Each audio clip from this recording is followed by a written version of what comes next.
খুবই আপনাদের সহযোগিতা পাইছি সবাই।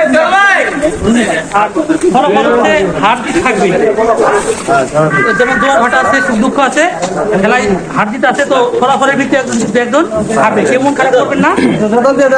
তো এখন আমাদের ঠিক আছে, আফরোজা খান রীতা তিনি হচ্ছে ধানের শীষে প্রতিদ্বন্দ্বী প্রার্থী ছিল, তার মোট ভোটের সংখ্যা হচ্ছে 835টি।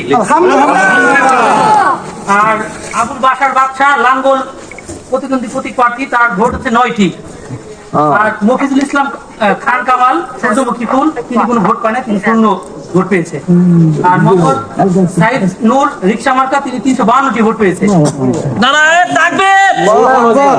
হোসেন খান মজলিস বাইসাইকেল, তিনি 12টি ভোট পেয়েছে। আর মোহাম্মদ আতাউর রহমান আতা ফুটবল প্রতীক, তিনি 343টি ভোট পেয়েছে। মোহাম্মদ শাহজাহান আলী গাড়ি কার, তিনি 56টি ভোট পেয়েছে।